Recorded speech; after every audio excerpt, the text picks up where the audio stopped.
Hey friends, welcome back to my channel. My name is Deanna DeMattio and I am a real estate agent with eXp Realty.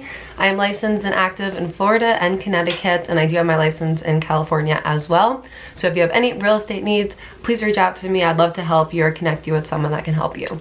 So today I want to go over something special that new real estate agents are really going to find valuable, but also people who are shopping are going to find valuable. I want to go over the 7-step process of what it takes to buy a house.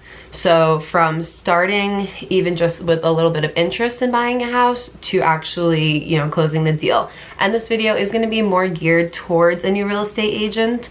I know when I first got started, which wasn't too long ago, I was looking and working with buyers mainly. And buyers do, in a sense, take a little bit more time. Showing houses does take up a good portion of your day, maybe even multiple days. But it's a very rewarding experience, especially for the new home buyer, which I've been working a lot with.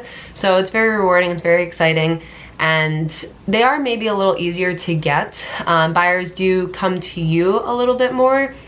It's kind of easier to work with someone and talk them into selling their home more than just buying a home, because that's a huge decision that they want to make. So buyers coming to you, they're maybe a little bit more excited about the whole process. And in terms of the buying process, I know going through now 3 real estate classes in 3 separate states, I kind of learned a little bit about the process, but I don't know, the real estate classes, they don't really teach you what to do on your first day. So thankfully I had really great training with eXp Realty, and a couple other mentors in my life kind of taught me, the process before I got started. But if not, you should definitely be reaching out to your brokerage to make sure that they're giving you the training.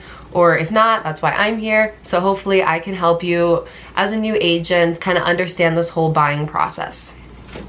Okay, so step 1 is the buyer consultation. There is a buyer consultation sheet that you can go off of, but this is going to really get into what they're looking for, where they're looking to buy, when they're looking to buy, and really their motivation. That's something that you want to obviously remember and use in your benefit. You keep them motivated through this process and really understand that. So your buyer consultation can be in person, it could be over Zoom now, or it could even be over the phone, or you could just be walking around and someone notices that you're a real estate agent and on the spot you do a buyer consultation.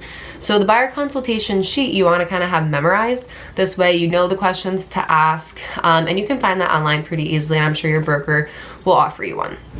So step 2 is to send your buyer lead to the lender. So buyers might have a lender in mind. Maybe they've worked with a bank in the past or even a more private company, or they're gonna be like, I don't even know what that is, and you're gonna have to send them to a lender of your choosing. So if you do have someone that you know is trustworthy and will stick with you through the whole process, that'd be great to send them to.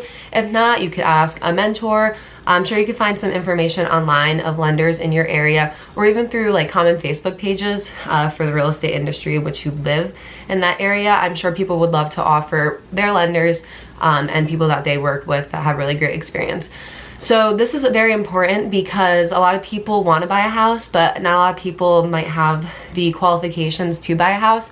And you don't want to start showing houses, maybe even put in a contract and then find out down the road that your buyer can't qualify for a loan. So it's really the most important first step to, get the ball rolling, basically. Okay, so step 3 is when the buyer has been approved. This is great, and you might know up until 3 days after they sent in their application, or maybe even longer than a week.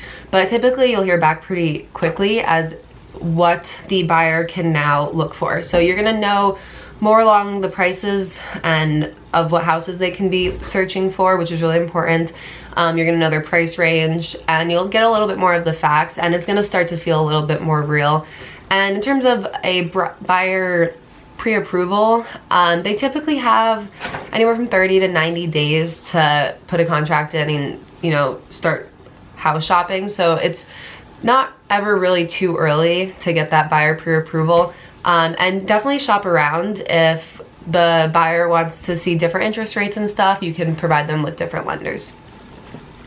This is also going to help you determine how long escrow will be, which is important, so that when you put an offer in, you and the other agent and the seller are on the same page. And it's going to really guide you into what kind of houses you can shop around for. All right, step 4, this is the fun part. Now you can start looking at homes. So the buyer should be really looking for homes on their interest. They can find some online. There's obviously Zillow, real estate websites that houses are listed on, but you should also be sending them houses that meet their criteria. So you can have this set up automatically, typically through your MLS portal, or you could just be sending them emails of houses that might have popped up that day that you find interesting, that'll fit their criteria. And make sure from the buyer consultation, you should know the specific things that they really want in a house and those things that they might not want in a house. So, guide it around that. Don't waste your time. And then when you get the opportunity to actually go and show a house, make sure you're doing it professionally, looking professionally, communicating with the listing agent so that they know that you're coming, they know what your buyer thought, and if you're gonna put a contract in.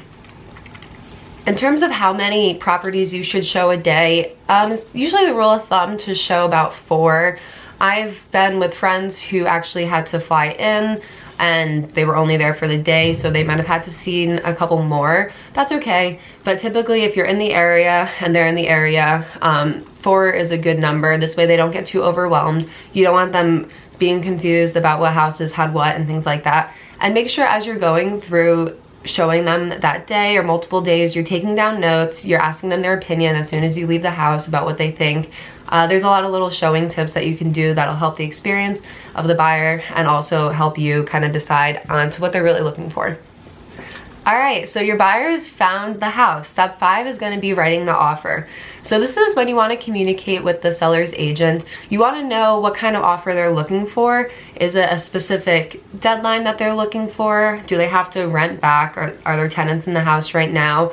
You can ask if they're willing to negotiate, and just kind of see, what the vibe is that the agent is providing you with, and hopefully write the best offer.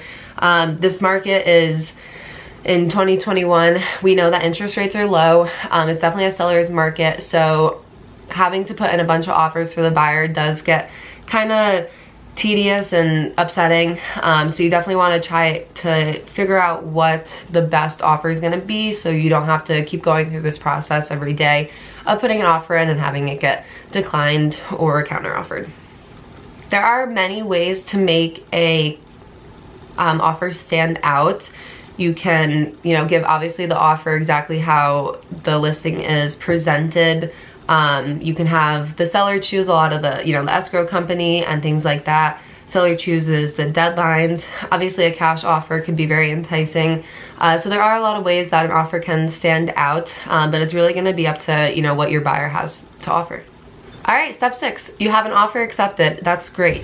This is really when it gets interesting, and this is really where your job as an agent is to be the liaison for your buyer and everything that's about to happen. So your buyer's gonna send in the earnest money deposit to escrow, and they're gonna order a home inspection, which will be great, and an appraisal. So once the home inspection comes back, your buyer might request some of the items to be repaired. That's where you're gonna have to go in and communicate with the seller's agent and kind of negotiate on what repairs they'll be able to fix prior to closing. So you're gonna also have to remove all the contingencies that were in the original contract, communicate with the lender pretty frequently, make sure that the buyer is sending in all of the documents that they need, and then do a final walkthrough. Typically the day of closing or the day before closing, you do a final walkthrough with the buyer just so the house looks exactly how it did, a month ago when you checked it out. Everything that was supposed to be there is still there, nothing extra is there. So you'll wait for the buyer to sign the loan documents next. The buyer will send the rest of the down payment via a wire. The loan will fund, and the escrow agent will contact the seller to let them know that, we're getting close to closing, and then that's when step 7 comes in and the actual closing process. So a clear to close will come from the lender. The buyer will send the remaining amount of money, so via a wire, to the seller or to the third party. The loan will fund, and then the title will be transferred over to the buyer, and you have officially closed maybe your first property. So these are very important steps. It's a long process, and you as the agent are there. You're there for your knowledge. You're there as the liaison between all of the other extra parties, and you're there to communicate with the seller and their agent about, you know, anything, the good and the bad. So it's really important that you do know the process, and it is a learning experience, I would say, for sure. But reviewing your contracts prior to, you know, working with a buyer, also learning about the process. I mean, there's a lot of things that can prepare you to show up day one and look like a professional, you know, look like you know what you're doing, really do know what you're doing and whatnot. So I hope that was valuable to you, and I hope that was kind of a clear process of the buying process for new agents out there, and also people who are getting into the buying, searching, house hunting process. It's a very exciting time in both your agent and the buyer's life, so it's good that you know all the information, and I hope this video did help you. If it did, share it with your new agent friend, share it on your Facebook, share it with someone who you might provide value with, share it with your new buyer or your interested buyer, and thank you for watching, and I will see you guys soon.